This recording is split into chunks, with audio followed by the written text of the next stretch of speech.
அஸ்ஸலாமு அலைக்கும் வரஹ்மத்துல்லாஹி வபரகாத்துஹு. உங்கள் அனைவர் மீதும் சாந்தியும் சமாதானமும் என்றென்றும் உண்டாவதாக என்ற பிரார்த்தனையோடு வசந்தம் டிவி வழங்கும் ரமலான் வசந்தம் விசேட இஃப்தார் முஸ்லிம் நிகழ்ச்சியில் மீண்டும் ஒரு முறை உங்கள் அனைவரையும் சந்திப்பதில் மகிழ்ச்சி அடைகிறேன். புகழ் அனைத்தும் அல்லாஹ்வுக்கே, அல்ஹம்துலில்லாஹ். இன்னும் ஓரிரு நாட்களே எமக்கு எஞ்சி இருக்கின்றது இந்த நிகழ்ச்சியை நிறைவு செய்து கொள்வதற்காக வேண்டி. அந்த வகையிலே இன்றும் கூட மிக முக்கியமான ஒரு சமூக பிரச்சினை குறித்து நாங்கள் பேச விளைகிறோம். அந்த வகையிலே இன்றைய நிகழ்ச்சியிலே சீதனம் ஒரு கொடிய பாவம் என்ற தலைப்பிலே கலந்துரையாடுவதற்கு தயாராக இருக்கின்றோம். இஸ்லாம் வறுமையை ஒழிப்பதற்காக வேண்டி பல வழிமுறைகளை எமக்கு சொல்லி தந்திருக்கின்றது. அந்த வகையிலே ஜக்காத் சதக்காக்களை நாங்கள் உரிய முறையிலே நிறைவேற்ற வேண்டும். அதன் மூலமாக வறுமையை ஒழிக்கலாம். அது மாத்திரமல்லாமல் ஃபிதியா, அதே போன்று ஒரு குழந்தை பிறந்து விட்டால் அகீகா, பெருநாளுடைய தினங்களிலே ஃபித்ரா அல்லது ஹஜ்ஜு பெருநாளுடைய தினத்திலே உல்ஹியா, இப்படி எல்லா எங்களுடைய கடமைகளிலும் பிறர் நலம் பேணக்கூடிய முறையிலே இஸ்லாம் எங்களுக்கு வழிமுறைகளை வழங்கி இருக்கின்றது. நபிகள் நாயகம் ஸல்லல்லாஹு அலைஹி வஸல்லம் அவர்களுடைய வருகைக்கு முன்னால் ஜாஹிலியா காலத்திலே பெண்கள் கடுமையாக துன்புறுத்தப்பட்டார்கள், நோவினை செய்யப்பட்டார்கள். ஒரு பெண் பிள்ளை பிறந்துவிட்டால் அவர்களுடைய முகங்கள் கடுகடுக்கக்கூடியதாக இருந்தது என்று வரலாறு பேசிக்கொண்டிருக்கின்றது. பெண் பிள்ளைகளை உயிரோடு புதைக்கக்கூடியவர்களாக இருந்திருக்கிறார்கள். அதனை அவர்கள் ஒரு பீடையாக நினைத்திருக்கின்றார்கள். ஆனால் நபிகள் நாயகம் ஸல்லல்லாஹு அலைஹி வஸல்லம் அவருடைய வருகைக்கு பின்னால் பெண்களுக்குரிய கண்ணியம், அந்தஸ்து, மரியாதை முழுமையாக வழங்கப்பட்டிருக்கின்றன. ஒரு பெண்ணை திருமணம் முடிப்பதாக இருந்தால் அவளுக்கு அன்பளிப்புகள், மனக்கொடையை அவளுக்கு கொடுக்க வேண்டும் என்று இஸ்லாம் வலியுறுத்தி இருக்கின்றது. ஆனால் சமகாலத்திலே நானும் நீங்களும் வாழக்கூடிய இந்த காலத்திலும் கூட சில பகுதிகளிலே பெண்களை துன்புறுத்தி, பெண்களை நோவினை செய்து, அவர்களை கஷ்டப்படுத்தக்கூடிய சில நிகழ்வுகளை பார்க்கின்றோம். அவற்றுள் மிக முக்கியமானதாக இந்த வரதட்சணையை அல்லது சீதனத்தை நாங்கள் பார்த்து கொண்டிருக்கின்றோம். சீதனத்தை இஸ்லாம் வன்மையாக கண்டித்திருக்கின்றது, வன்மையாக இஸ்லாம் தடை செய்திருக்கின்றது என்பதை உங்களுக்கு விளங்கப்படுத்த வேண்டும் என்பதற்காக வேண்டியே இன்று போல் ஒரு முக்கியமான தினத்திலே இது போன்ற ஒரு தலைப்பை நாங்கள் தெரிவு செய்திருக்கின்றோம். அந்த வகையிலே இந்த தலைப்பிலே என்னோடு கலந்து நல்ல பல கருத்துக்களை பகிர்ந்து கொள்வதற்காக வேண்டிய ஷேக் யூனுஸ் தப்ரீஸ் அவர்கள் வருகை தந்திருக்கின்றார்கள். நிகழ்ச்சிக்குள் அவர்களை சலாம் கூறி அன்போடு வரவேற்றுக் கொள்கிறேன். அஸ்ஸலாமு அலைக்கும் வரஹ்மத்துல்லாஹி வபரகாத்துஹு. வலைக்கும் ஸலாம் வரஹ்மத்துல்லாஹி வபரகாத்துஹு. நாங்கள் இந்த நிகழ்ச்சியிலே திருமணத்திற்கான வழிகாட்டல்கள் என்ற ஒரு தலைப்பை எடுத்திருந்தோம். அது மாத்திரமல்லாமல் விவாகரத்துக்களை குறைப்பதற்கு கணவன் மனைவியிடத்திலே வரக்கூடிய மிக முக்கியமான பண்புகளை பற்றி பேசியிருக்கின்றோம். ஆனால் இது முற்றிலும் மாறுபட்டது, சீதனம், வரதட்சணை. எனவே இஸ்லாம் கூறும் திருமணம் எப்படி அமைய வேண்டும்? அல்ஹம்துலில்லாஹ், எல்லா புகழும் அல்லாஹ் ஒருவனுக்கே. கண்ணியத்துக்குரிய இல்லாமல்ல அல்லாஹ் நல்லடியார்களே, அன்புக்குரியவர்களே, அல்லாஹ்வுடைய ஏற்பாடு, அல்லாஹ் எங்கள் மீது கொண்ட அன்பின் காரணமாக ரமலானுடைய கடைசி பகுதியை நாம் இருந்து கொண்டிருக்கின்றோம். அல்லாஹ் எங்களுடைய அமல்களை, பகல் நேரத்து அமல்கள், இரவு நேரத்து அமல்களை அல்லாஹ் பொருந்தி கொள்ள வேண்டும். அல்ஹம்துலில்லாஹ், அந்த அடிப்படையில் தான் நிறைய மார்க்கம் சம்பந்தமான உபதேசங்களை தொடராக இந்த நிகழ்ச்சியினூடாக நீங்கள் கேட்டு வருகின்றீர்கள். அதில் ஒரு முக்கியமான அங்கமாகத்தான் சீதனத்தை பற்றி நாம் பேசுவோம். என்று சொன்னால் சில பகுதிகளில் சீதனம் தலைவிரித்து ஆடுகின்றது. பெண்களை வன்மையாக பலவிதமான துன்புறுத்தலுக்கு ஆளாக்கப்படக்கூடிய நிலையை நாங்கள் பார்க்கின்றோம். எனவே தான் இந்த சீதனத்தை பற்றி மக்களுக்கு ஒரு விழிப்புணர்ச்சி நாங்கள் ஏற்படுத்துவோம். இது மார்க்கத்தில் ஹராம், கூடாது, இதை கட்டாயம் நாம் தவிர்த்து கொள்வோம் என்ற அடிப்படையில் தான் இந்த நிகழ்ச்சியை நாம் தொகுத்திருக்கின்றோம். அந்த அடிப்படையில் தான் முதலாவது அந்த சீதனத்தை எடுப்பதற்கு முன்னால் திருமணம், அந்த திருமணத்தின் போது தான் இந்த சீதன சம்பந்தமான பேச்சுவார்த்தைகள் நடக்கின்றன. ஆக இந்த திருமணத்தை பற்றி ஏற்கனவே இந்த நிகழ்ச்சியினூடாக மிக தெளிவாக ஆழமாக உங்களுக்கு சொல்லப்பட்டிருந்தாலும் கூட ஒரு தகவல் என்னென்று சொன்னால், அல்லாஹ்வுடைய தூதர் அவர்கள் சொல்கின்றார்கள், துன்கஹுல் மர்அத்துலி அர்பைன், ஒரு பெண் 4 விடயங்களுக்காக வேண்டி திருமணம் முடிக்கப்படுகின்றால். லி மாலிகா, அவருடைய செல்வத்திற்காக வேண்டி, ஒலி ஜமாலிகா, அவருடைய அழகுக்காக வேண்டி, ஒலி ஹசபிகா, அவருடைய வம்சத்திற்காக வேண்டி, ஒலி தீனிகா, அவருடைய மார்க்கத்திற்காக வேண்டி. இந்த 4 விஷயத்தையும் சொல்லிட்டு நபி அவங்க சொல்கிறாங்க, ஃபல் ஃபர் பிதாத்தி தீன், மார்க்கமுள்ள பெண்ணை தேர்வு செய்து கொள், தரிபத் எதாக்க, உனது வாழ்க்கை சந்தோஷமாக இருக்கும். இது புகாரி, முஸ்லீம் போன்ற ஹதீஸ் கிரந்தங்களை சொல்லக்கூடிய தகவல். இந்த ஹதீஸை நன்றாக அவதானிங்க. நபிங்க என்ன சொல்கிறாங்கன்னா, இந்த உலகத்தில் இன்றைக்கு உலக மட்டத்தில் இந்த 4 விஷயத்துக்காக வேண்டி பெண் தேடக்கூடிய படலத்தை பார்க்கலாம். சிலர் எதை வச்சு மையப்படுத்த பெண்ணை பார்க்குறாங்க? பொருளாதாரம், செல்வம். அதை சொல்கிறாங்க, ஒரு பெண் செல்வத்திற்காக வேண்டி திருமணம் முடிக்கப்படுகின்றால். இன்னொரு அமைப்பினர் என்ன தேடுறாங்க? அழகு. அந்த பொண்ணை தேடுற நேரத்திலேயே சொல்லுவாங்க செக்க செவேன்னு இருக்கணும், சுண்ண ரத்தம் போல் இருக்கணும், அப்படி அழகாக பசுந்தாக இருக்கணும், அந்த பெண்ணை என்ன செய்கிறாங்க அழகாக இருக்கணும். அதை மையப்படுத்தி சிலர் தேடக்கூடிய காட்சியை பார்க்குறோம். இன்னும் சிலர் என்ன பார்க்குறாங்கன்னா, ஊரில் யார் பிரசித்தி பெற்று நல்ல புகழோடு வாழ்ந்துக்கிட்டு இருக்கிறாங்க, அவங்களோட நம்ம சம்பந்தப்படுத்தினால், சம்பந்தம் வச்சுன்னு சொன்னால் என்ற மகனும் என்ன செய்வார், புகழாக வாழ்வார் என்ற அடிப்படையில் இந்த வம்சத்தை டார்கெட் பண்ணுறான். வம்சத்தை குறி வச்சு என்ன செய்கிறாங்க, பெண்ணை தேடுறாங்க. மிக மிக சொற்பமானவர்கள் யாரிடத்தில் மார்க்கம் இருக்கின்றது என்பதை தேடுகின்றார்கள். நபி உங்கள் நாளையும் சொல்லிட்டு என்ன சொல்கிறாங்க, மார்க்கமுள்ள பெண்ணை தெரிவு செய்து கொள், உன்னோட வாழ்க்கை சந்தோஷம், உனக்கு சுபீட்சம், நிம்மதி என்ற ஒரு பகுதி. இங்கே முதலாவது என்ன சொல்கிறாங்கன்னா, செல்வத்தை நீங்கள் மையப்படுத்தாதீங்க. அப்போ அந்த செல்வம் என்பது ஹதீஸில் பாருங்கள், அப்போ அந்த செல்வத்தை மையப்படுத்தி நீங்கள் திருமணம் முடிக்காதீங்க. ஒரு பெண்ணிடத்தில் மார்க்கமிருந்து செல்வம் இருக்கின்றதா, ஒரு பெண்ணிடத்தில் மார்க்கமிருந்து அழகு இருக்கின்றதா, ஒரு பெண்ணிடத்தில் மார்க்கமிருந்து அவங்க புகழுக்குரிய ஒரு வம்சத்தில் இருக்கிறாங்களா, அல்ஹம்துலில்லாஹ். முதலிடம் நீங்கள் என்ன கொடுக்கணும், மார்க்கத்துக்கு கொடுக்கணும். நீங்கள் தேடும் பொழுதே செல்வத்தை மையப்படுத்தி தேடுவீர்கள் சொன்னால் உங்களுடைய வாழ்க்கை பிரச்சனைக்குரிய வாழ்க்கையாக போகும் என்ற தகவலைத்தான் இந்த செய்தியை நாங்கள் பார்க்கின்றோம். அதில் இன்னொரு முக்கியமான விஷயம் என்ன தெரியுமா, பொதுவாக நபியங்களுடைய ஹதீஸை ஜவாமில் கலிம் என்று சொல்வார்கள், சுருக்கமாக சொல்வார்கள், ஆனால் ஆழமாக விரிந்த பொருளாக இருக்கும். இப்போ இன்னைக்கு பாருங்கள், இந்த செல்வமாக இருக்கலாம், அழகாக இருக்கலாம், அதே போல் அந்த பரம்பரையாக இருக்கலாம், வம்சமாக இருக்கலாம், இதெல்லாம் இப்போ இன்றைக்கி இல்லை. ஒரு காலத்தில் கொடிக்கட்டி பறந்த செல்வந்தர்கள் இன்றைக்கி ஏழையாக இருக்கிறாங்க, கஷ்டத்தில் இருக்கிறாங்க, நிறைய நாங்கள் பார்க்குறோம். அழகு உச்சக்கட்டது இந்த பெண்கள் அப்படி அழகு குறையக்கூடிய காட்சியை நாங்கள் பார்க்குறோம். அதே போல் இன்றைக்கி ஒரு காலம் இருந்துச்சு, யாரை சரி தேடி வாரண்டா அவங்களோட பரம்பரையை சொல்லுவாங்க, அப்பாட பேரை சொல்லுவாங்க, குடும்பத்து பேரை சொல்லுவாங்க. இன்றைக்கி அதெல்லாம் இல்லாமல் போயிடுச்சு, நேராக வீட்டு அட்ரஸோடு வரும். ஏன்னா இன்றைக்கி பக்கத்து வீட்டில் யார் இருக்கிறாங்கன்று தெரியாத அளவுக்கு தான் குடும்பங்கள் அந்த வாழ்ந்து கொண்டு இருக்கக்கூடிய நிலை இருக்குது. அப்போ அந்த அடிப்படையில் இதெல்லாம் அப்படி கொஞ்சம் கொஞ்சமாக குறைஞ்சிக்கிட்டு போகுது. அதான் தமிழில் ஒரு பழமொழி சொல்லுவாங்க, அதாவது ஒரு கோடி ஒரு வெள்ளையோட சரி, ஒரு பொம்பளை ஒரு பிள்ளையோட சரின்னுவாங்க. கோடி என்று சொன்னால் இந்த புதிய ஆடைக்கு சொல்லுவாங்க, புத்தாடை. அந்த வெள்ளைன்னு சொன்னால் கழுவுறது. அப்போ ஒரு கோடி ஒரு வெள்ளையோட சரின்னா இன்றைக்கி நாங்கள் புதிய ஆடை உடுத்திக்கிறோம், நாளைக்கு அதை கழுவிட்டேன்னு சொன்னால் அடுத்த நாள் இது பழைய ஆடை தான், புத்தாடை அல்ல. அது போல ஒரு பொம்பளை ஒரு பிள்ளையோட சரின்னு சொன்னால் திருமணம் முடிக்கும் போது அழகுடைய உச்சக்கட்டம் இருப்பாங்க. திருமணம் முடித்து அப்படி வாழ்க்கை போகுது, ஒரு குழந்தைக்கு தாயாக மாறுகின்றால், குழந்தையை பெற்றெடுகின்றால், அடுத்தடுத்த குழந்தைகள் கொஞ்சம் கொஞ்சமாக அழகு குறைஞ்சிட்டு போகுது. ஆகவே அழகு என்பது நிரந்தரம் அல்ல, செல்வம் என்பது நிரந்தரம் அல்ல, அதே போல் பரம்பரை என்பது நிரந்தரம் அல்ல, நிரந்தரமானது மார்க்கம்தான் என்று சொல்லக்கூடிய செய்தியை பார்க்குறோமா இல்லையா? அந்த அடிப்படையில் அன்புக்குரியவர்களே, முதல் அடிப்படை இது நீங்கள் சரியாக விளங்குனீங்கன்னு சொன்னால் சீதனத்தில் கை வைக்க மாட்டீங்க. ஒரு அந்த சமூக ரீதியாக பாதிப்பை ஏற்படுத்தக்கூடிய இந்த ஹராமான பணத்தில் எனக்கு இவ்வளவு நீங்கள் தரணும் இப்படி என்று பேரம் பேசக்கூடிய நிலை வராது என்பதை ஆழமாக நீங்கள் விளையும் கொள்ளுங்க. இந்த நிகழ்ச்சியை நீங்கள் நன்றாக அவதானித்து கேளுங்க. நிகழ்ச்சி முடியும் பொழுது உங்களுக்குள் நிறைய மாற்றங்கள் வரக்கூடிய ஒரு நிலையை நாங்கள் என்ன செய்வோம், எங்களுடைய நிகழ்ச்சியின் ஊடாக உங்களுக்கு வழங்க இருக்கின்றோம். நிச்சயமாக. அதே போன்று இஸ்லாம் ஒரு விடயத்தை தடை செய்கின்றது என்றால் இன்னும் ஒரு விடயத்தை அனுமதித்திருக்கு. உதாரணமாக வட்டியை ஹராமாக்கிய இஸ்லாம் வியாபாரத்தை ஹலாலாக்கி இருக்கின்றது, ஜினாவை ஹராமாக்கிய இஸ்லாம் நிக்காஹ்வை ஹலாலாக்கி இருக்கின்றது. அதே போன்று சீதனத்தை ஹராம் என்று சொன்ன இஸ்லாம் இன்னும் ஒரு விடயத்தை அனுமதித்து வலியுறுத்தி இருக்கின்றது, மகரை கொடுங்க, மனக்கொடையை கொடுக்க வேணும். அது பற்றி கொஞ்சம் சொல்லுங்க. ஆமணியர்களே, உண்மையில் ஒரு அழகான கேள்வி, தேவையான கேள்வி.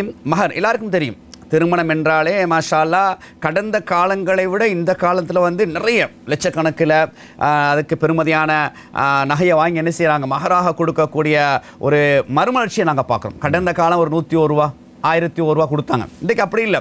மாஷா அல்லாஹ் அதோட எழுச்சி ஏன் தெரியுமா, மக்களுக்கு அந்த உபதேசங்கள் போய் சேரக்கூடிய நேரத்தில் மகர்ண்டா இது தான், இப்படி தான் ஒரு வெயிட்டாக கொடுக்கணும், இது உன்னோட மனைவி, உன்னை கடைசி வர மரணம் வர அனைத்து செல்லக்கூடியவள் இவள் தான், இவளுக்கு நீ என்ன செய்யணும், நிறைய கொடுக்கணும் என்ற அந்த உபதேசங்கள் ஹுத்துபாக்கள் மூலமாக, விசேஷ பயான்கள் மூலமாக நிறைய கொடுத்ததன் காரணமாக இன்றைக்குடைய எழுச்சி என்ன தெரியுமா, மறுமலர்ச்சி என்ன தெரியுமா, இன்றைக்கு மகர்னு சொன்னாலே மருமகன் மொத்த தொகையாக கொடுக்கக்கூடிய 1 லட்சம் 2 லட்சம் 5 லட்சம் 10 லட்சம் அல்லதுக்கு பெருமதியான நகையை வழங்கக்கூடிய ஒரு அமைப்பை நாங்கள் பார்க்குறோம்னு சொன்னால் உண்மையை நாங்கள் வரவேற்கின்றோம். அதை அல்லாஹ் தஆலா குர்ஆனில் சொல்லும்போது என்ன சொல்கின்றான்டா, வஆத்துன் நிஸா சதுகாத்திஹின்ன நிஹ்லா, அதாவது அவர்களுக்கான மனக்கொடையை, இந்த மகரை நீங்கள் என்ன செய்யுங்கன்னு சொன்னால் சந்தோஷத்துடன் மனம் உவந்து என்ன செய்யுங்க, தாராளமாக நீங்கள் கொடுங்கன்னு சொல்லிட்டு ஃபஇன் திப்ன லக்கும் அன் ஷைஇன் மின்ஹு நஃப்ஸன், அதாவது அவள் விரும்பி உங்களுக்கு மனமுவந்து அவள் திருப்பி உங்களுக்கு அதை தாரான்னு சொன்னால், உங்களை வந்து நீங்கள் கொடுத்த மகரில் இருந்து நீங்கள் எடுத்துக்கொள்ளுங்க. ஆனால் மகர் என்பது நீங்கள் கொடுத்துட்டீங்கன்னா நீங்கள் கை வைக்கலாம். பாருங்கள், பெண்ணிட்ட நீங்கள் கொடுத்தாச்சுன்னா நீங்கள் கை வைக்க இயலாம். நல்ல ஆழமாக நீங்கள் கவனிங்க. மகரை கொடுத்துட்டால் கை வைக்க இயலாம். அதே நேரம் பெண்ணாக விரும்பி என்ன செய்கிறாங்க, சரி கணவர் கொஞ்சம் கஷ்டப்படுறாரு, அவர் தேவையோடாக இருக்கிறாரு அப்படின்னு உங்களுக்கு தாராங்கண்டா அல்லாஹ் குர்ஆன்ல சொல்கிறான், ஃபகுலூஹு ஹனியம் மரியா. அதை என்ன செய்யுங்க, நீங்கள் தாராளமாக சந்தோஷமாக என்ன செஞ்சீங்க, சாப்பிட்டு கொள்ளுங்கள். அதை என்ன செய்யுங்க, புசிங்கன்னு சொல்லக்கூடிய தகவலை வந்து 4வது அத்தியாயம் 4வது வசனத்தை பார்க்கணும். இங்கே முக்கியமாக நீங்கள் கவனிங்க, நாங்கள் வந்து பணத்தை கொடுத்துத்தான் அல்லது மகர் என்ற அடிப்படையில் எதை நாங்கள் தங்கத்தை கொடுக்கணுமா, வெள்ளியை கொடுக்கணுமா, இல்லை வீட்டை கொடுக்கணும், நம்ம கொடுக்கணும், நம்ம வீட்டை பெண்ணுக்கு கொடுக்கணும், அல்லது எவ்வளோ அவருடைய தகுதிக்கேற்ப இவ்வளோ பிரம்மாண்டமாக நான் என்ன செய்கிறேன், இந்த மகரை நான் கொடுக்குறேன் என்று கொடுக்கணும். அந்த பெண்ணுக்கு நீங்கள் கொடுங்கன்னு அல்லாஹ் சொல்கிறான். அப்போ கொடுங்கன்னு சொல்லக்கூடிய அல்லாஹ் எடுங்கன்னு சொல்லுவானா? அப்போ நம்ம என்ன செய்யணும், கொடுங்கன்றதை வந்து ரொம்ப குறைச்சிட்டோம், அடிமட்டத்துக்கு குறைச்சி எடுங்கன்றதை வந்து உச்சக்கட்டமாக நாங்கள் போகக்கூடிய நிலையை நாங்கள் பார்க்குறோம். அதுலேயும் பாருங்கள், அல்லாஹ் தாலா என்ன சொல்கிறான், அந்த பெண் விரும்பினாத்தான் நீங்கள் கொடுத்த மகரை வந்து நீங்கள் சாப்பிடணும், நீங்கள் பலவந்தமாக எடுக்கலாம். இப்போ இன்றைக்கி நீங்கள் சீதனத்தை பாருங்கள், அதாவது கல்யாணம் பேசுகிற நேரத்திலே அவருடைய தகுதிக்கேற்ப என்ன செய்கிறாங்க, பலவிதமான முறையில் எனக்கு இவ்வளோ தரணும், உங்களோட மகளை நான் திருமணம் முடிக்கணும்னு சொன்னால், ஏண்ட மகன் வந்து இந்த ஸ்டேஜில் இருக்கிறார், இந்த நிலையில் இருக்கிறார், படிப்பு ரீதியாக, அறிவு ரீதியாக, அல்லது பொருளாதார ரீதியாக, ஆகவே என் மகன் வந்து ஆண் மகன், நீங்கள் வந்து பெண்ணை பெற்றவர்கள், ஆகவே இவ்வளவு தரணும் என்று ஒரு அசிங்கமான முறையில் மார்க்கத்தை கொச்சைப்படுத்தக்கூடிய அளவுக்கு நீங்கள், அதாவது ஒரு இரக்கம் இல்லாமல், ஒரு பெண் என்று சொன்னால் இரக்கமானவன் தான் சொல்லுவாங்க. அப்போ இந்த சீதனத்தில் அதிகமாக சம்பந்தப்படக்கூடிய யாரு தெரியுமா? பெண்கள் தான். பெண்கள் தான். தாய்மா ஆண்கள் சரி சரி விட்டு கொடுப்பாங்க, பெண்கள் சொன்னாங்க அப்படி இயலாது, நான் ஏனே நீங்கள் திருமணம் முடிக்கும் போது வந்து வீடு எடுத்தீங்க, கார் எடுத்தீங்க, பங்களா எடுத்தீங்க, காணி எடுத்தீங்க, அது ஏண்ட மகனுக்கு நான் எடுப்பேன். அப்போ ஒரு கணவன் ஒரு மார்க்க ரீதியாக, ஒரு தந்தை மார்க்க ரீதியாக கொஞ்சம் விட்டு கொடுப்போம், இது கூடாது, ஹராம் என்ற நிலைமைக்கு வந்தாலும் இங்கே பெண் என்ன செய்கிறான்னு சொன்னால், தாய் என்ன செய்கிறான்னு சொன்னால் முடியாது, சீதனம் எடுத்தே ஆகணும். சில இடங்கள் நாங்கள் பார்க்கலாம் அப்துல் ரஹ்மான் மௌலி அவர்களே, சில இடங்களில் சீதனம் எடுக்காமல் மகரை கொடுத்து திருமணம் முடிக்கலாம் முன்னுக்கு வந்தாண்டா மக்கள் வந்து குறையாக பேசுகிறாங்களாம். என்னென்னா இவருக்கு ஏதாவது ஒரு குறை இருக்குது போல், அதான் சீதனம் எடுக்கலை. பாருங்கள், ஒரு சீதனம் எடுக்கிறது ஒரு ஹராம், ஒரு ஹராமான ஒரு நரகத்துக்கு போகக்கூடிய ஒரு செயலை தான் என்ன செய்கிறாங்க, விலை கொடுத்து இங்கேயே வாங்குறாங்க. நரகத்தை விலை கொடுத்து வாங்கக்கூடிய அமைப்பு நிறைய இருக்குது, அதில் ஒன்று தான் அந்த சீதனம். அதாவது திருமணம் முடிப்பதற்கு முன்னால் என்ன செய்கிறாங்க, அந்த இவ்வளோ பணம் தரணும் அல்லது இந்த காணியை தரணும் சொல்லி என்ன செய்கிறாங்க, பேரம் பேசி, இந்த சந்தையில் வந்து இந்த ஆடு மாடுகளை பேரம் பேசி எடுப்பதை போலத்தான் இந்த மணப்பண்ணிட்டு என்ன செய்கிறாங்க, மாப்பிள்ளையை பேரம் பேசக்கூடிய செய்தியை பார்க்கணும்னு சொன்னால், கண்ணியத்துக்குரிய தாய்மார்கள், குறிப்பாக பெண்கள், நீங்கள் விளங்கிக் கொள்ளுங்கள். அல்லாஹ் தாலா மறுமையை விசாரிப்பான், நீ எப்படி சம்பாதித்தாய், எப்படி செலவழித்தாய், நிச்சயம் அனைவரும் பதில் சொல்லி ஆகணும். நானாக இருந்தாலும் சரி, கேட்டுக்கொண்டிருக்கக்கூடிய நீங்கள் பதில் சொல்லணும். யாரெல்லாம் சீதனம் எடுத்திருக்கின்றீர்களோ, யாரெல்லாம் அந்த வரதட்சணையை பலவந்தமாக நிர்பந்தமாக வற்புறுத்தி நீங்கள் எடுத்துக்கிறீங்களோ, நீங்கள் அல்லாட்ட சொல்லணும். அல்லாஹ் கேட்பான், இந்த வீடு உனக்கு எப்படி கிடச்சிச்சு, நான் சீதனமாக எடுத்தேன் யா அல்லாஹ், அங்கே போய் சொல்லணும். இந்த காணி உனக்கு எப்படி கிடச்சிச்சு, ஏக்கர் கணக்கில் காணி எப்படி கிடச்சிச்சு, நான் சீதனம் எடுத்தேன் யா அல்லாஹ், நீங்கள் அங்கே போய் சொல்லணும். இங்கே சமாளிக்கலாம், இங்கே யாரையும் சமாளிக்கலாம், அல்ல யாருக்கும் தெரியாமல் நீங்கள் எடுக்கலாம், யாருக்கும் தெரியாமல் கொடுக்கலாம். ரப்பு பார்த்துக்கிட்டு இருக்கிறான். மரணம் என்பது நிச்சயம், யாரும் தப்பிக்க இயலாது. அடுத்தது அது மட்டும் அல்ல, அது தவிர இன்னும் நிறைய விஷயங்கள் நான் உங்களுக்கு சொல்ல இருக்கிறோம் அடுத்தடுத்த கட்டங்களாக. எனவே அன்புக்குரியவர்களே, நிச்சயமாக அல்லாஹ்வை பயந்து நான் சம்பாதிக்கக்கூடிய ஒவ்வொரு சதத்துக்கும் இங்கே உலகத்தில் நாம் கணக்கு காட்டுறோமோ இல்லையோ, அல்லாட்ட கணக்கு காட்டியே ஆகணும். அல்லாஹ் மறுமையில் விசாரிப்பான், எப்படி செலவழித்தாய், எப்படி சம்பாதித்தாய், எப்படி செலவழித்தாய் என்று என்னை விசாரிக்க இருக்கின்றான். ஆண்மகன் ஒவ்வொரு நீங்கள் பயந்து கொள்ளுங்க. உம்மாவுக்காக வேண்டி நீங்கள் நரகத்துக்கு போயிடாதீங்க. உம்மா வாப்பாவுக்காக வேண்டி சீதனத்தை எடுத்து வரதட்சணை எடுத்து நீங்கள் உங்களோட குடும்பத்தை நாசமாக்கிறாங்க. அதில் சந்தோஷமான வாழ்க்கை இருக்காது. நீங்கள் நினைக்கிறீங்க சந்தோஷம் இருக்குண்டி, அல்லாஹால இந்த செல்வத்தில், இந்த பொருளாதாரத்தில், இந்த வசதி வாய்ப்பில் சந்தோஷத்தை வச்சுக்கலாம் நீங்கள் நினைக்கிறீங்களா? சந்தோஷத்தை வச்சுக்கலாம் எப்போ தெரியுமா? அது ஹலாலாக போனால் சந்தோஷம். நீங்கள் ஹராமான முறையில் நீங்கள் கை வச்சிங்கன்னு சொன்னால் அது உங்களுடைய வாழ்க்கையை சீரழிச்சிடும், சின்ன பின்னமாகிரும் என்பதை இந்த நிகழ்ச்சியினூடாக முதல் கட்டமாக உள்ளத்தில் பதிச்சு கொள்ளுங்கள். நிச்சயமாக இப்படி மிக மோசமான விடயங்கள் இந்த வரதட்சணைக்கு சீதனத்திற்கு சொல்லப்பட்டிருக்கின்றது. ஆழமான பல விடயங்களை ஷேக் அவர்கள் ஞாபகப்படுத்தினார்கள். ஒரே ஒரு விடயத்தை இந்த இடத்திலே உங்களோடு பகிர்ந்து கொள்கின்றேன். மகர் கொடுத்து விட்டால் அதனை அவள் விரும்பினாலே தவிர மீளப் பெற முடியாது. இன்று கேவலம் 4 பிள்ளைகளை பெறுகிறார்கள், 5 பிள்ளைகளை பெறுகிறார்கள். ஏதோ அவர்களுக்கு மத்தியிலே பிரச்சனை வருகின்றது. காதி நீதிமன்றங்களிலே முதலாவதாக நான் கொடுத்த மகரை தாருங்கள் என்று கேட்கக்கூடிய கேவலமானவர்களை நாங்கள் பார்த்து கொண்டிருக்கின்றோம். எனவே தயவு செய்து இந்த இடத்திலே மிக அழுத்தி கூறுகின்றேன், மகரை கொடுத்து விட்டால் அவள் விரும்பி தந்தாலே ஒழிய அதை மீளப்பெற முடியாது. எனவே ஆண் பிள்ளைகளை பெற்ற தாய்மார்களை இந்த விடயத்தில் மிக ஜாக்கிரதையாக இருந்து கொள்ளுங்கள். ஷேக் அவர்கள் ஞாபகப்படுத்தியதை போன்று அதிகமாக இந்த மகரை கேட்டு சண்டை பிடிக்கக்கூடியவர்கள் அந்த ஆண்களை பெற்ற தாய்மார்கள் தான். காதி நீதிமன்றங்களிலே பலவிதமான காட்சிகளை பார்த்து கொண்டிருக்கின்றோம். ரொம்ப ஜாக்கிரதையாக இருங்கள். இதைவிட படு கேவலமான ஒரு செயல் இருக்க முடியாது என்பதை ஞாபகப்படுத்தி கொண்டு இன்றைய நிகழ்ச்சியிலே நாங்கள் சீதனம் ஒரு பெரும் பாவம் என்ற காத்திரமான தலைப்பிலே கலந்துரையாடி கொண்டிருக்கின்றோம். அடுத்ததாக சொல்லுங்கள் ஷேக் அவர்கள், அர்ரிஜாலு கவ்வாமூன அலன் நிசா என்று அல்லாஹ் குர்ஆனிலே சொல்கின்றான். ஆண்கள் தான் பெண்களை நிர்வகிக்கக்கூடியவர்கள். அப்படி இருக்க கேவலம் எப்படி இப்படி சீதனங்களை பெற முடியும்? ஆமணியர்களே, உண்மையில் அந்த குர்ஆன் வசனம் இருக்கின்ற அல்லவா, அதை நீங்கள் ஆழமாக நீங்கள் கவனிச்சிங்கன்னா அல்லாஹ் ஏன் ஆண்கள் பெண்களை நிர்வகிக்க வேண்டும் என்பதை அதில் அடுத்தவரையில் அல்லாஹ்தாலா பதிலே சொல்கிறான். பாருங்கள், அந்த குர்ஆன் வசனத்தை 4வது அத்தியாயம் 34வது வசனம். அர்ரிஜாலு கவ்வாமூன அலன் நிசாயி, அதாவது பெண்களை ஆண்கள் தான் என்ன செய்யணும், நிர்வாகம் செய்ய வேண்டும், நிர்வகிக்க வேண்டும். பிமா ஃபல்லல்லாஹு பஅலஹும் அலா பஅலின், சிலரை விட அல்லாஹ் தஆலா மேன்மைப்படுத்தி வச்சிருக்கிறான். சில கட்டங்களில் பெண்கள் உயர்ந்தவர்கள். நாங்கள் பெண்கள் என்ற ஒரு தலைப்படுத்தன்னு சொன்னால் யாருக்கு பெண் குழந்தை பிறக்கின்றது பஷாரா, அது சொர்க்கம் என்று சொல்லக்கூடிய செய்தியை பார்க்குறோம். யாருக்கு 2 பெண் பிள்ளைகள் இருந்து அந்த பெண் பிள்ளைகளை பருவ வயது வருகின்ற வரை மார்க்கத்தில் விளிம்பில் வளர்த்தெடுக்கின்றார்களோ அந்த பெற்றோர்கள் சொர்க்கம்னு பார்க்குறோம். யார் கணவனோடு நல்ல முறை நடந்து கொள்கின்றார்களோ அந்த மனைவிக்கு சொர்க்கம்னு பார்க்குறோம். தாய்மையாகி தாயாகி விட்டால் என்று சொன்னால் அந்த தாய் மூலமாக சொர்க்கம். அவள் பெண்கள் என்ற ஒரு பட்டியல் எடுத்தோன்னு சொன்னால் இஸ்லாம் உச்சக்கட்டமாக சொல்கின்றது. அதனால் தான் அல்லாஹ் குர்ஆன் சொல்கிறான், சிலருக்கு சிலரை விட நாங்கள் ஒவ்வொரு கட்டங்களில் அந்தஸ்தை வச்சிருக்கிறோம். இந்த இடத்துல நிர்வாகம் என்று வரக்கூடிய நேரத்தில், குடும்பம் என்று வரக்கூடிய நேரத்தில் ஒரு ஆண் தான் நிர்வாகம் செய்ய வேண்டும், நிர்வகிக்க வேண்டும் என்பது முதலாவது. இதை ஏன் நான் நினைவுபடுத்துறேன்டா, சில இடங்களில் பெண் ஆதிக்கம் தான் இருக்கும். சில வீடுகளில் பெண் உட்கார்ந்து எலும்புனா அதட்டணும். பெண் என்ன சொல்கிறாங்களோ அப்படித்தான் நான் என்ன செய்வார், அந்த பெண் கையில் தான் ரிமோட் கண்ட்ரோல் இருக்கிற மாதிரி அந்த அந்த சப்தங்கள் உயரக்கூடிய அமைப்பு இருக்குது. இது ரசூல் ஸல்லல்லாஹு அலைஹி வஸல்லம் இன்னொரு ஹதீஸை கண்டிக்கிறாங்க.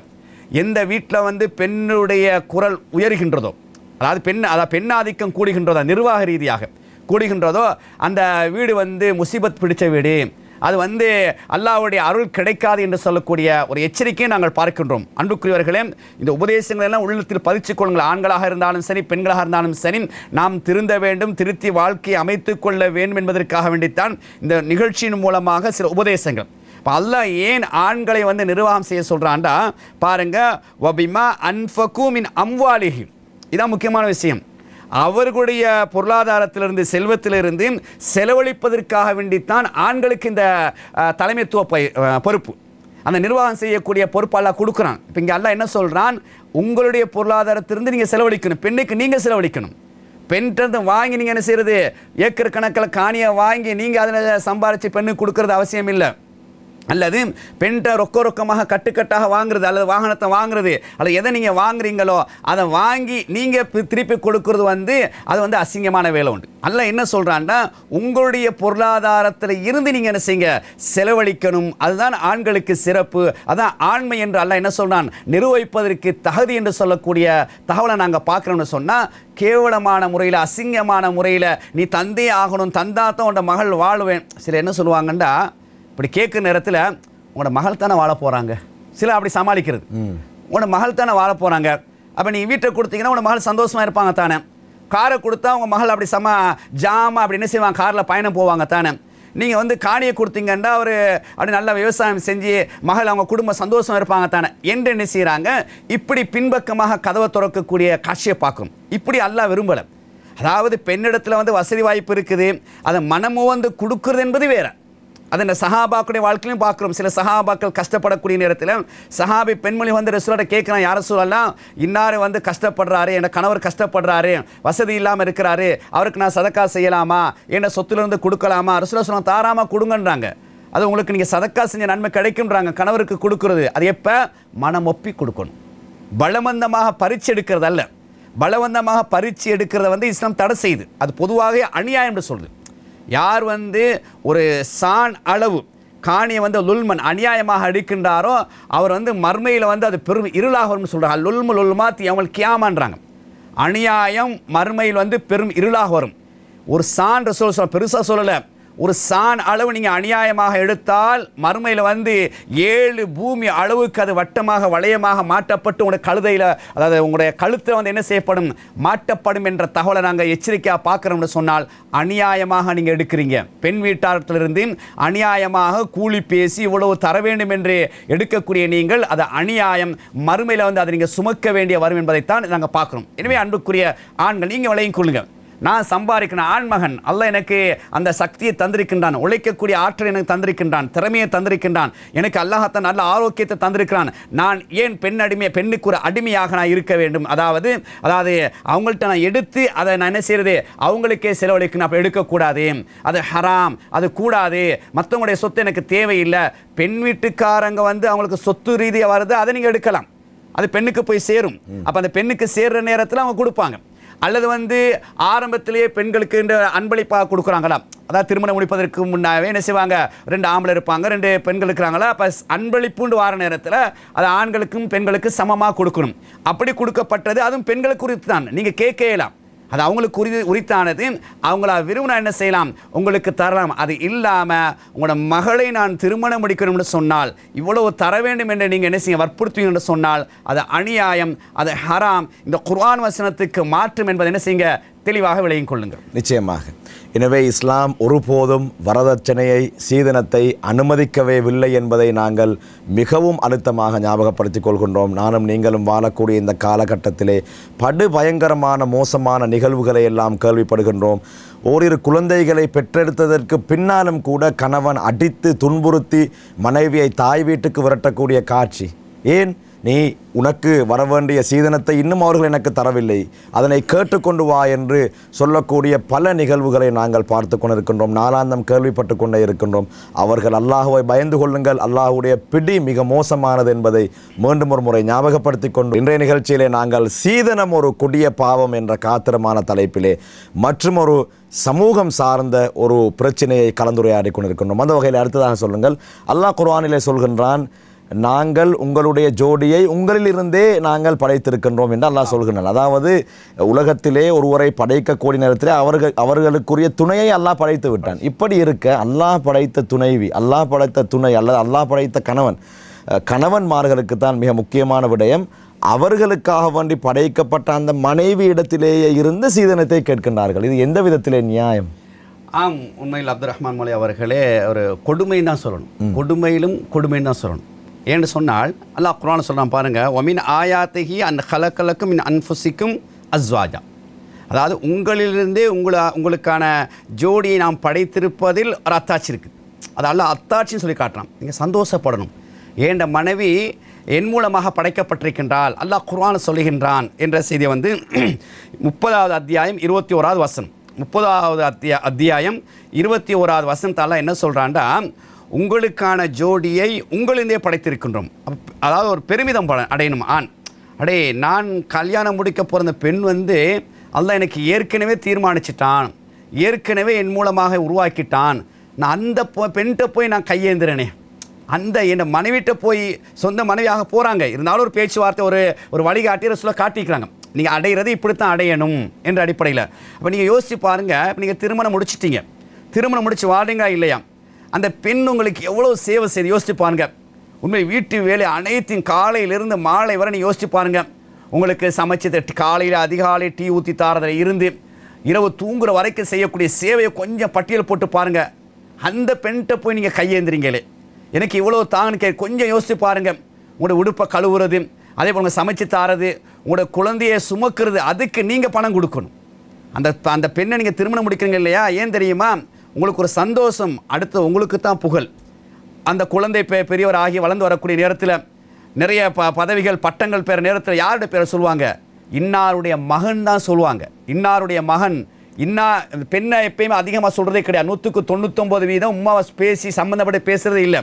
தந்தையை தான் பேசுகிறாங்க. சந்தோஷப்படுங்க. எனக்கு இந்த வாரிசை உருவாக்கி தரக்கூடியவர்கிட்ட போய் நான் போய் கையேந்திரனே, என்னை உலகத்தில் என் பேரை பிரசித்தி புகழாக சொல்லக்கூடிய என் மகன், என் மகளை உருவாக்கி தரக்கூடிய இந்த மனைவிட்ட போய் நான் கையேந்திரன் என்று வெக்கப்பட்டு என்ன செய்யுங்க, அதை விடக்கூடிய அமைப்பை நீங்கள் ஏற்படுத்திக் கொள்ளுங்க. அந்த பெண் என்ன செய்கின்றால், குழந்தையை சுமக்கும்போது எவ்வளோ கஷ்டப்படுகின்றாள். அந்த பால் கொடுக்குறா இல்லையா, பால் கொடுக்கறதுக்கு பணம் கேட்டால் நீங்கள் கொடுக்கணும். இஸ்லாம் அப்படி தான் சொல்லுது. பால் கொடுக்கறதுக்கு, ஏன்டா அது உங்களோட குழந்தை. நீங்கள் ஹதீஸில் எடுத்து பாருங்கள், உங்களை குழந்தையை அவள் சுமக்கின்றாள். அப்போ சுமக்கிறதுக்கு நீங்கள் எவ்வளவு கொடுக்கணும், ஆனால் நீங்கள் எடுக்கிறீங்க. யோசிச்சு பாருங்கள். அந்த பெண்ணுக்கு அந்த உங்களோட குழந்தைய ஒவ்வொரு தடவையும் மாறி மாறி ஒவ்வொரு குழந்தை பிறக்கிற நேரத்தில் எவ்வளோ கஷ்டம். அந்த குழந்தையை பெற்றெடுக்கும் பொழுது நீங்கள் பார்ப்பீங்க, உயிரையே ஒவ்வொரு தாயும் அதாவது மீட்டி எடுக்கிறாங்க. வாழ்வா சாவான்ற இடத்துல தான் அந்த குழந்தையை பெற்றெடுக்கிறாங்க. உலகத்தை நாங்கள் பார்க்குறோம். பயங்கரமான வழி அந்த தாய் தனது குழந்தையை பிரசவிக்கக்கூடிய நேரத்தில். அதை விட வேறு வழியே கிடையாது. அவ்வளோ வழியையும் என்ன செய்யணும் அந்த பெண் தாங்கிக் கொள்ளணும். யாருக்கு தெரியுமா? உங்களுக்காக வேண்டித்தான். அந்த குழந்தை எப்படி அன்பான முறையில் அரவணைத்து இரக்கத்தை ஊட்டி அழகான முறை வளர்க்குறாங்க இல்லையா? உங்களை விட கூடுதலாக படிப்புக்கு மதரசா விஷயத்துக்கு யார் முக்கியத்துவம் கொடுக்குறா? அந்த தாய் தான். நம்ம ஆண்களை பொறுத்த காலையில் வேலைக்கு போனால் நைட்டுக்கு வருவோம், அல்லது கிழமை கழித்து வருவோம், அல்லது கொஞ்சம் தூரண்டா மாதக்கணிச்சு வருவோம். கடல் கடந்து சொன்னால் வருஷக்கணக்கு, வெளிநாடுன்னு சொன்னால் யாருடைய பொறுப்பில் உங்களுடைய பிள்ளை உங்களுடைய பிள்ளை. நாங்கள் பாருங்கள், குர்ஆனை எடுத்து பாருங்கள், ஹதீஸ் எடுத்து பாருங்கள், உங்களுடைய பிள்ளை. அதனால தான் சில நேரங்களில் அப்துல் ரஹ்மான் மௌலைக்கு கூட தெரியும், தலாக்குன்னு வந்துருச்சுன்னு சொன்னால் பிள்ளைகளுக்கு நீங்கள் செலவழிக்கணும். அது உங்களோட பிள்ளை, நீங்கள் செலவழிச்சே ஆகணும். அந்த அடிப்படை நீங்கள் பாருங்கள். இப்போ உங்களோட பிள்ளையை வைத்து சுமப்பதற்காக வேண்டி, உங்களுடைய பிள்ளைக்கு பால் கொடுப்பதற்காக வேண்டி, உங்களுடைய பிள்ளையை அழகான வளர்ப்பதற்காக வேண்டி அது ஒரு பகுதி. உங்களுக்கு எத்தனை சேவைகள் செய்கின்றாங்க. அதுதான் அல்லாஹ் சொல்கிறான், உங்களிலிருந்து அவங்களோட மனைவியை படைச்சிக்கிறோம். அந்த மனைவிட்ட போய் நான் கையேந்திரனே, அந்த மனைவிட்ட போய் நான் இவ்வளோ கேட்கணும் என்பதெல்லாம் வளர்ந்து வரக்கூடிய இளைஞர்களே நீங்கள் உள்ளத்தில் ஆழமாக பதிச்சு கொள்ளுங்கள். இதை கேட்கக்கூடிய தாய்மார்கள், பெற்றோர்கள் கண்ணீர் வடியுங்க. நான் ஹராத்தா என் மகனுக்கு நான் பேசி எடுத்துட்டேன் என்று சிந்திச்சு என்ன செய்யுங்க. நாங்கள் முடிவை சொல்ல இருக்கிறோம். கடைசியாக இது எப்படி நம்ம எடுத்தவங்க இதிலேருந்து எப்படி நாங்கள் மீளுவது என்பதை எல்லாம் இன்ஷா அல்லாஹ் இந்த நிகழ்ச்சியில் கடைசியாக நினைவுபடுத்த இருக்கின்றோம். எனவே வரக்கூடிய மனைவி, ஏண்ட மனைவி எனக்கான நிறைய தியாகம் செய்ய இருக்கின்றால், அர்ப்பணிப்பு செய்ய இருக்கின்றால், அவளிடத்தில் நான் தான் தாராளமாக கொடுக்கணும், நான் தான் நிறைய கொடுக்கணும். கொடுத்து என்ன செய்யணும், அவளுடைய அன்பான முறையில், கண்ணியமான முறையில், அமானிதம். அல்லாவும் அப்படித்தான் சொல்கிறார். ரசூலுல்லாஹ் சொல்ற ஒரு அமானிதம்ன்றான். அமானிதம்டா நீ கவனமாக பார்க்கணும். ரசூலுல்லாஹ் சொல்கிறாங்க, அந்த பெண் என்பவள், மனைவி என்பவர் ஒரு அமானிதம். ஒருத்தர் எங்கள்கிட்ட ஒரு பொருளை தாரார், அமானிதம். ஒரு கீறல் படக்கூடாது, பத்திரமா இதை வைங்க.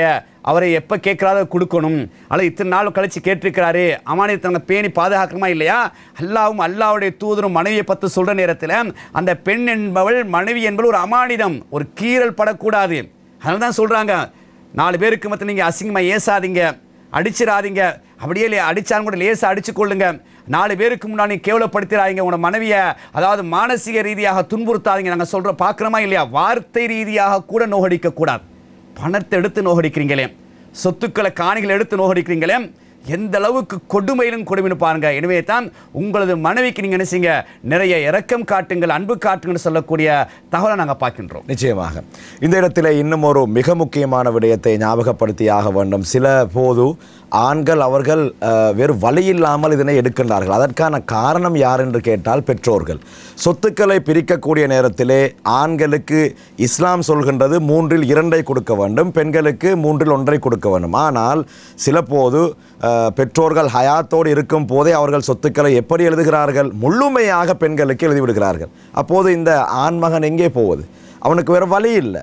எனவே தயவு செய்து பெற்றோர்கள், நீங்கள் வாழக்கூடிய காலகட்டத்திலே உங்களுடைய சொத்துக்களை பிரிப்பதாக இருந்தால், நாங்கள் ஏற்கனவே ஒரு நிகழ்ச்சியையும் வழங்கியிருந்தோம், சரிசமமான முறையிலே வழங்க வேண்டும். அன்பளிப்பு என்ற வகையிலே ஒருபோதும் நீங்கள் அதிலே நீங்கள் நீதமில்லாமல் நடந்துவிட வேண்டாம். நாளை கியாமத்துடைய நாளையிலே படு பயங்கரமான தண்டனைகள் உங்களுக்கு காத்திருக்கின்றன. எனவே ஆண்கள் சில போது தள்ளப்படுகின்றார்கள். அப்படி தள்ளப்பட்டாலும் கூட அனுமதி இல்லை. அதற்கான பிரதானமான காரணம் பெற்றோர்கள். நீங்கள் உங்களுடைய ஆண் பிள்ளைகளை அவர்களுக்கு சேர வேண்டிய ஹக்குகளை நீங்கள் சரியாக கொடுப்பதில்லை. ஒரு குடும்பத்திலே ஒரு ஆண் பிள்ளை வெளிநாடுக்கு செல்கிறார். 10-15 வருடங்களாக அங்கே இருந்து அவர் சம்பாதித்து வீட்டுக்கு அனுப்புகின்றார்கள். இங்கே வீடு கட்டப்படுகின்றது. ஆனால் மகளை திருமணம் முடித்து கொடுக்கக்கூடிய நேரத்தில் ஒட்டுமொத்த வீட்டையும் அவளுக்கு சீதனமாக கொடுத்து விட்டால் கஷ்டப்பட்டு சம்பாதித்தவனுடைய கதை என்ன?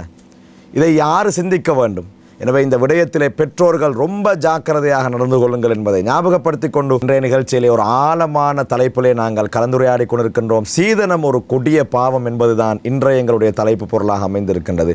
நிகழ்ச்சியின் இறுதி கட்டத்தில் இருக்கின்றோம். அடுத்ததாக 2 வினாக்களை சேர்த்தே உங்களிடத்திலே கேட்கிறேன்.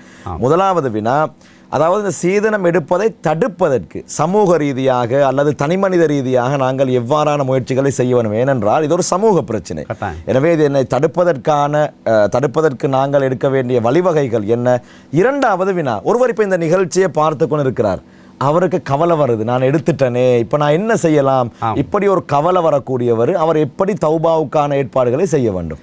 ஆம் நேயர்களே, உண்மையில் இறுதி கட்டத்தை நாம் அடைந்திருக்கின்றோம். உண்மையில் இந்த செய்திகளை பொறுத்தவரை, இந்த நிகழ்ச்சியை பொறுத்தவரை முக்கியமான ஒரு தகவல் ஏன்னு சொன்னால், நாங்கள் ஏன் இதை நினைவுபடுத்தணும் சொன்னால், இந்த உலகத்தில் ஒரு சிற்றின்பத்திற்காக வேண்டி, சிறிய ஒரு சுகபோகத்துக்காக வேண்டி மறுமை நாம் எழுந்துவிடக்கூடாது. அதற்காக இந்த நிகழ்ச்சி நாங்கள் தொகுத்து வழங்கிட்டு இருக்கோம். அந்த கேள்விக்கு செல்வதற்கு முன்னால் ஓரிரு நினைவூட்டம். ஷேக் அவர்கள், அப்துல் ரஹ்மான் மோலே அவர்கள் சொன்னதை போன்று ஆண்கள் கஷ்டப்பட்டு உழைக்கின்றார். ஒரு பெண் குழந்தை பிறந்து விட்டால் தந்தை பதறார். அது ஜாகிலிய காலத்தான் பதறினாங்க. பெண் குழந்தை பிறந்து விட்டாலே வறுமை என்று பயந்தார்கள். பெண் குழந்தை பிறந்து விட்டால் முசிபத் என்று நினைத்தார்கள். பெண் குழந்தை பிறந்து விட்டால் தனது கையினாலே குழியை தோண்டி புதைக்கக்கூடிய கல் நெஞ்சமுள்ள அரக்கர்களாக இருந்தார்கள். இப்படி ஒரு கொடூரம் இஸ்லாம் ஒரு மறுமலர்ச்சி ஏற்படுத்தின. பெண் பிள்ளை என்று சொன்னால் வறுமை கிடையாது, அதுதான் நற்செய்தி. பெண் பிள்ளை என்று சொன்னால் சுப செய்தி. நம்ம அப்படி ஜாகிலிய காலத்துக்கு போயிட்டுருக்கிறோம். சில ஊர்களில், சில இடங்களில் இப்படி எடுக்கக்கூடியவர்கள் ஜாகிலியத்து மக்கள் அந்த மௌட்டீகத்தை விட மோசமாக போகிறாங்க. ஏன்னா அங்கே மார்க்கத்தில் இருக்கிறோம். அன்றைக்கு அவங்க மார்க்கம் இல்லாமல் ஒரு மௌட்டீகத்தில் இருந்தாங்க. இன்றைக்கு நாங்கள் 100% மார்க்கத்தில் இருக்கிறோம். மார்க்கத்தில் இருந்து ஒரு மௌட்டீகத்தின் உச்சக்கட்டத்தில் போகிறேன்றால் நீங்கள் கவனமாக இருந்து கொள்ளுங்க. அப்போ ஒவ்வொரு தந்தையும் ஆண் பிள்ளை என்ன செய்கிறாங்க, வெளிநாட்டை போய் எவ்வளோ கஷ்டப்படுறாங்க. மொழியார் சொன்னது போல் 7 வருஷம் 8 வருஷம் 10 வருஷம் அவர் வயசை பாருங்கள். மகளுக்கு தங்கச்சி கல்யாணம் முடிச்சு கொடுக்கணும், தாத்தாவுக்கு கல்யாணம் முடிச்சு கொடுக்கணும், எவ்வளோ கஷ்டப்படுறாங்க. அதுக்கான எவ்வளோ உழைக்கிறாங்க. ஏன் மாப்பிள்ளை வீடு கேட்குறாரு, காணி கேட்குறாரு, ரொக்கம் கேட்குறாரு. நான் 10 வருஷம் சரி கஷ்டப்பட்டு என் தங்கச்சியை வாழ வைப்பேன். தங்கச்சிக்காக வேண்டி உதிரத்தை என்ன செய்கிறாரு, வேர்வையாக சிந்துறாரா இல்லையா? அவருக்கு வயசை பாருங்க, கல்யாணம் முடிக்கும் பொழுது அவருக்கு வீடு இல்லை. அப்போ என்ன சொல்கிறாங்க, நான் என்னோட தங்கச்சிக்கு சீதன் கொடுத்த மாதிரி எனக்கு நீங்கள் சீதன் தாங்கன்னு அவர் இன்னொரு கேட்கக்கூடிய அமைப்பு இருக்குது. இதுதான் காரணம். நீங்கள் இங்கே கேட்குறதுனால அவர் இங்கே கேட்குறார். ஆகவே எல்லோரும் புரிந்துணர்வோடு நம்ம நடந்து கொள்ளணும்னு சொன்னால் இது என்ன செய்யும் சொன்னால், சமூக ரீதியாக ஒரு மறுமலர்ச்சியை, இஸ்லாத்துடைய ஒரு எழுச்சியை நாங்கள் காணலாம். அந்த அடிப்படையில் தான் அப்போ இது எப்படி நாங்கள் தடுக்கலாம், சமூக ரீதியாக இன்றைக்கி பாருங்கள், போதை ஒழிப்பு பள்ளி ரீதியாக, அமைப்பு ரீதியாக, இளைஞர்கள் சங்கம் மூலமாக அல்லது முக்கியமான ஆட்கள் மூலமாக ஏற்பாடு செய்யப்படுகின்றதா இல்லையே? நமது ஊருக்குள்ளே போதை வந்து விடக்கூடாது. அந்த எப்படி போதை ஒரு கொடுமையோ, போதை ஒரு அழிவோ, போதை ஒரு சமூக சீர்கேடோ, அதே போல் தான் சீதனம். இன்றைக்கி சீதனத்தை என்ன செய்கிறாங்க, யார் முன்னுக்கு எங்கே வச்சு எடுக்கிறாங்க?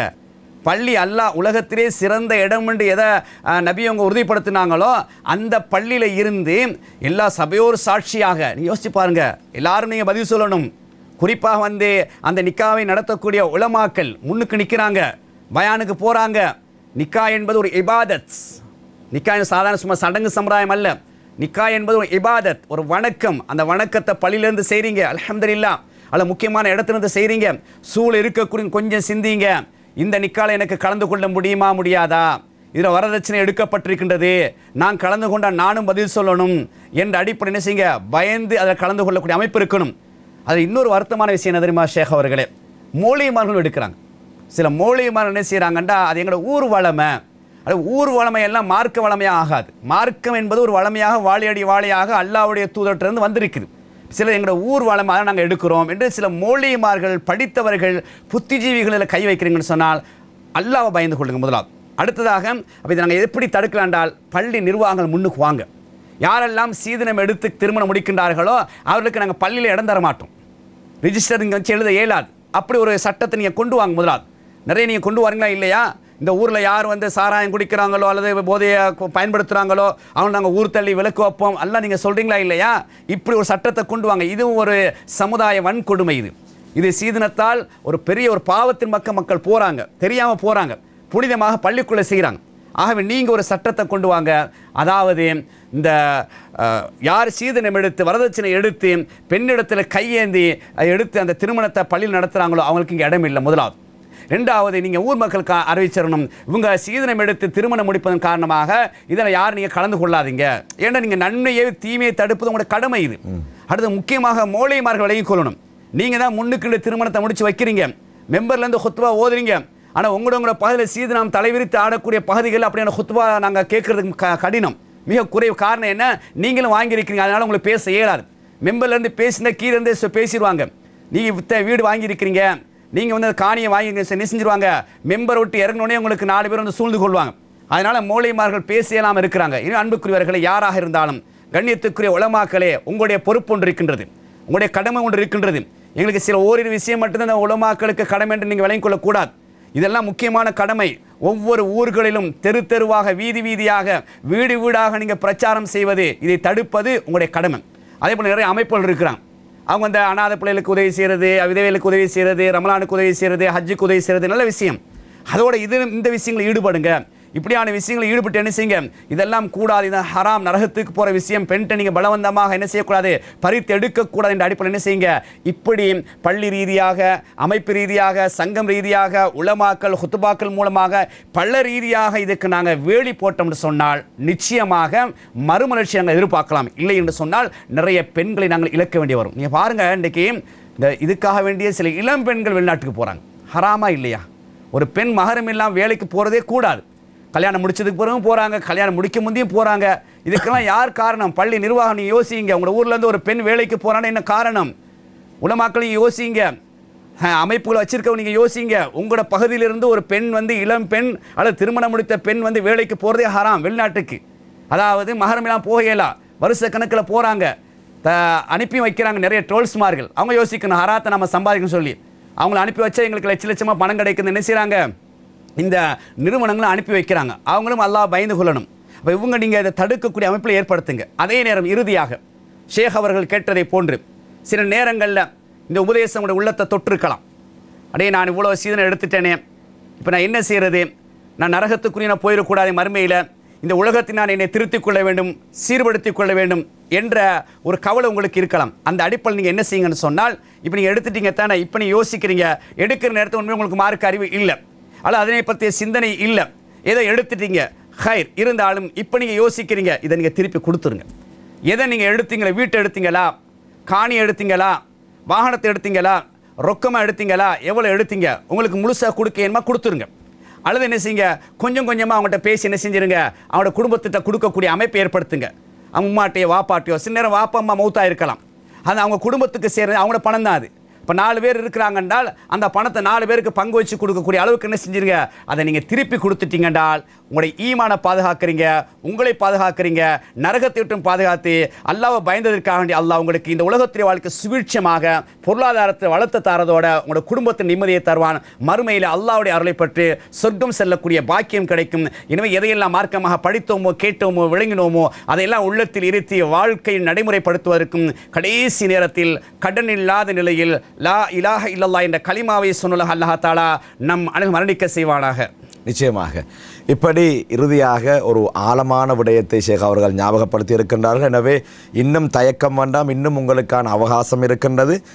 உங்களால் முடிந்தால் நீங்கள் பெரிய தொகையை சீதனமாக பெற்றிருந்தால் அல்லது காணி வீடுகளை பெற்றிருந்தால் நீங்கள் உடனடியாக உங்களுடைய உள்ளத்திலே ஒரு தாக்கம் வந்துவிட்டால் அதற்கான மாற்றீடை செய்ய வேண்டும், அதற்கான தீர்வுகளை சொல்லி தந்து விட்டார்கள். எனவே இன்றைய நிகழ்ச்சியின் சிந்தனையாக மிக முக்கியமான விடயங்களை ஷேக் அவர்கள் பேசியிருக்கின்றார்கள். சில விடயங்களை ஞாபகப்படுத்திக் கொள்கின்றேன். உங்களுடைய வாழ்க்கை துணைக்கு நீங்கள் மகர் கொடுத்து நீங்கள் திருமணம் செய்ய வேண்டும்.